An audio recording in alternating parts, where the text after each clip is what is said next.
Tem uma joia da base que acaba de renovar o contrato com o Santos Futebol Clube. Além disso, tem também um jogador que estava afastado e está sendo reintegrado e pode ter novas oportunidades. Além disso, tem também 2 jogos importantes de equipes que estão na zona inferior da tabela, entre elas o jogo do Corinthians contra o Botafogo, que pode culminar numa crise tão grande quanto a que o Santos está vivendo na Vila Belmiro. E pode ser uma oportunidade também do Santos conseguir ultrapassar em alguns jogos, dependendo dos seus próprios resultados, esses clubes que estão brigando na parte de baixo da tabela. Além do jogo do América Mineiro contra o Vasco, que é o próximo adversário do Peixe na Vila Belmiro. Essas e outras informações você fica sabendo aqui no seu canal Santos Futebol Arte, o canal do torcedor santista. Mas antes de darmos início a esse conteúdo, eu peço que vocês possam curtir, compartilhar, se inscrever em nosso canal, ativar o sininho de notificações para que este conteúdo possa chegar ao maior número de torcedores do Peixe, para que você possa sempre estar bem informado e atualizado com notícias, informações e muita opinião sobre o nosso glorioso Santos Futebol Clube. Com relação a essa joia santista que acaba de renovar o seu contrato por mais 5 anos, é o Patati, um jogador que tem grande possibilidade de também se tornar um ótimo jogador.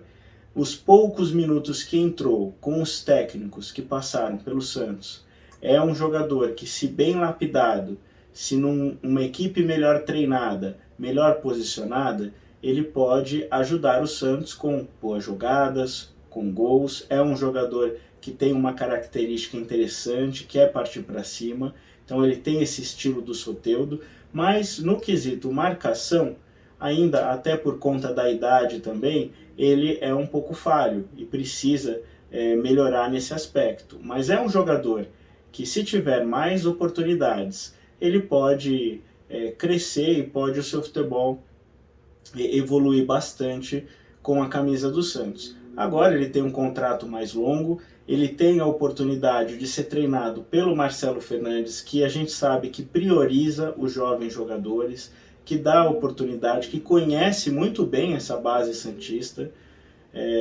tem um conhecimento muito grande da base, é um jogador que tem potencial. A gente viu o Kevson, que era um jogador que estava meio que colocado ali de escanteio, né? Não estava sendo muito utilizado, e acabou tendo oportunidade nesse último jogo e realmente conseguiu fazer aquilo que se esperava. Fez um bom jogo, é claro que teve também algumas falhas na marcação, e aí tinha o Dodô ali para fazer a cobertura, mas é um jogador que teve um bom desempenho no jogo e que é uma opção para boas jogadas de linha de fundo, contra-ataques. É um jogador rápido, é um jogador forte. E o Patati também tem características ali de partir para cima, de finalizar, é um bom finalizador, se destacou na base, sempre que jogou na base foi um destaque, então é um jogador que eu acredito que vai ter ainda mais oportunidades agora com o Marcelo Fernandes.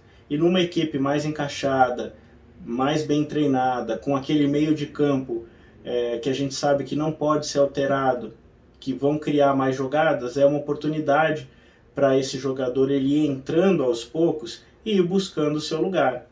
Então é uma boa opção e um reforço caseiro. Então agora ele tem um contrato mais longo e vai ser mais utilizado.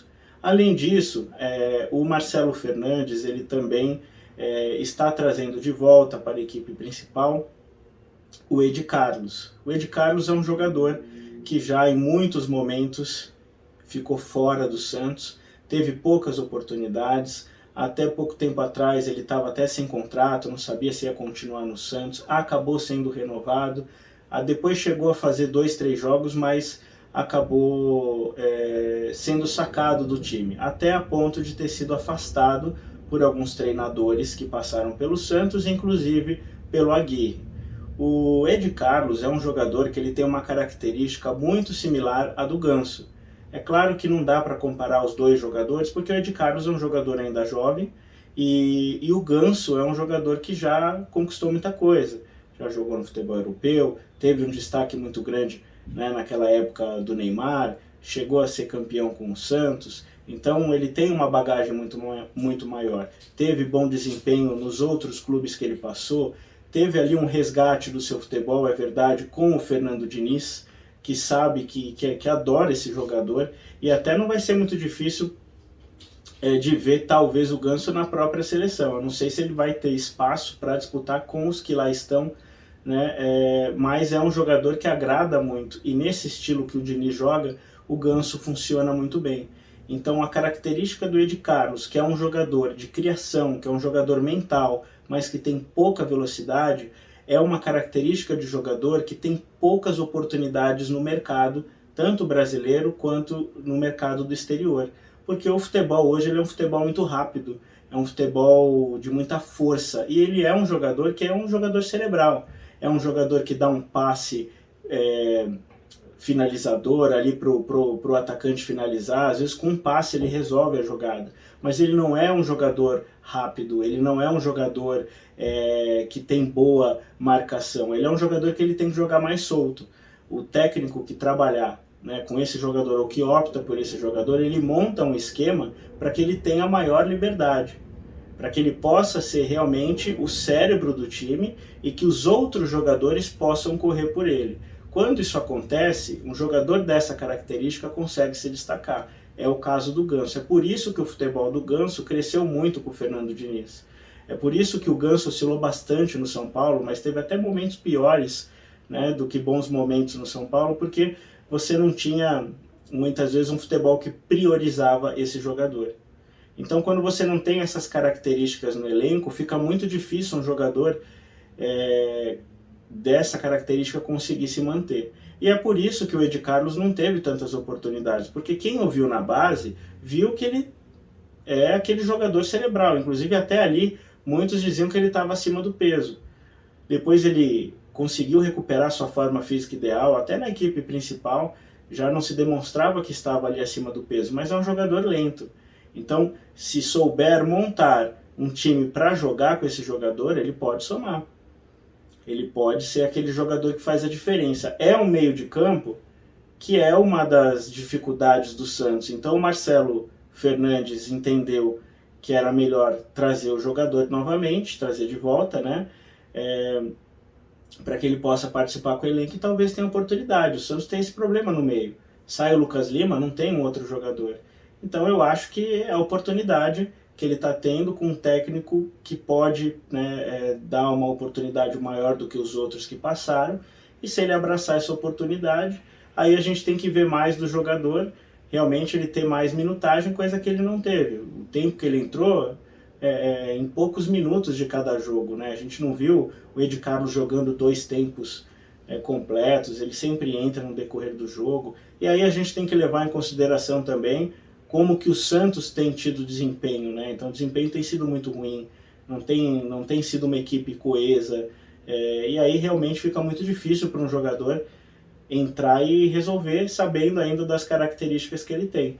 Mas é uma boa oportunidade, eu acho que o Marcelo Fernandes está tentando encontrar ali jogadores que possam ajudar de alguma forma no restante do campeonato. O Santos não tem mais como contratar, tem que tentar extrair o melhor dos jogadores que tem. Eu acho que um técnico que consegue se destacar não é só aquele técnico que traz jogadores da sua confiança. Às vezes ele traz até acaba não dando certo. Mas é saber trabalhar com o que tem, é saber extrair o melhor de cada jogador. E aí pode funcionar, né? Então vamos ver como é que vai ser a reintegração do Ed Carlos, se ele vai ter mais oportunidades daqui para frente. Esperamos ver também o Patati atuando mais. Ele vai precisar de mais minutagem para ele poder aparecer mais, mas pode ser ali uma arma importante do Peixe para ir entrando no segundo tempo e com o passar dos jogos ele cada vez ter um pouco mais de minutagem, obviamente se ele se destacar como ele se destacou nas categorias de base. E também hoje a gente tem o jogo que é importante também para o Santos. É interessante que o Corinthians, que vai jogar com o Botafogo, possa perder, ele vai jogar em casa. Se o Corinthians perder, aí a crise para o Corinthians ela vai se instalar, porque se o Corinthians perde e o Santos ganha, o Santos, além de subir na tabela, ele pode colocar o Corinthians na zona de rebaixamento. Então a gente chegou no momento do campeonato que essa disputa ela vai ficando mais acirrada na parte de baixo da tabela. E o Corinthians tem tido desempenhos muito ruins. Inclusive o último jogo ele acabou empatando, né, por uma situação que era para ter perdido. Ou, pelo menos, era para a gente ter visto aquele pênalti que não foi dado, e aí caberia ao Grêmio fazer ou não o gol, mas tinha uma maior probabilidade de ter perdido a partida. E foi um pênalti escancarado, né? É impressionante como até com a tecnologia do VAR pode um juiz não dar aquele pênalti. O juiz, no campo, ele pode até errar, mas o VAR, ter um erro daquele foi um erro grotesco, né? Por situações muito menores, os juízes dão pênalti por toque de bola na mão dentro da área. Uma situação dessa era praticamente um corte de jogada de vôlei. Então, infelizmente, acabou terminando empatado. Ainda assim, foi um resultado péssimo para o Corinthians, porque tinha jogado em casa e agora vai ter esse jogo também jogando na sua casa contra o Botafogo. Só que o Botafogo é o líder do campeonato. Não tem tido bons resultados, é verdade. Mas se o Botafogo quiser ter um pouco mais de tranquilidade e se aproximar mais do título, ele vai precisar ganhar esse jogo. Porque se ele perde, aí se aproximam os times que estão abaixo. Apesar do Palmeiras ter perdido o jogo de ontem para o Grêmio, e o Grêmio está agora a 1 ponto do Palmeiras na terceira colocação. Então é o campeonato da parte de cima acirrando, e vai depender muito do resultado de hoje do Botafogo, e o campeonato da parte de baixo também. Então a gente torce para que o Corinthians ou ele perca ou ele empate. E aí se ele empatar e o Santos ganhar, ele fica uma diferença de 1 ponto. O Corinthians continua numa crise muito grande. Então, para o Corinthians, esse jogo só interessa a vitória, ainda mais jogando em casa. Mas como ele vai enfrentar uma grande equipe, não vai ser muito difícil arrancar um empate ou até o Botafogo conseguir sair com a vitória e ter um respiro aí para o restante do campeonato. Então é um jogo importante para o Santos também. É claro que a gente sempre tem que se apegar nos nossos resultados, que se o Santos não faz o seu resultado, não vai alterar muito os outros times. Ele precisa de toda maneira ganhar. Mas se houver essa combinação, se existir uma combinação de resultados, dependendo da situação, pode colocar outras equipes ainda numa situação também muito complicada do campeonato. E a gente torce também para esse jogo do América Mineiro com o Vasco da Gama, que foi um jogo que, aliás, o jogo do América Mineiro com o Vasco da Gama, porque o Vasco ele goleou o Curitiba, e agora ele vai pegar o América Mineiro é do Campeonato do Santos. Então a gente torce para que pelo menos ou o América consiga tirar um empate ou a vitória. Se o Vasco ganhar, aí a pressão é muito grande, porque ele vai ultrapassar o Santos, e aí o Santos vai ter que ganhar obrigatoriamente do Vasco, porque aí vão se igualar em número de jogos, e aí o Santos consegue ultrapassar novamente o Vasco da Gama. Então vai ser muito acirrado.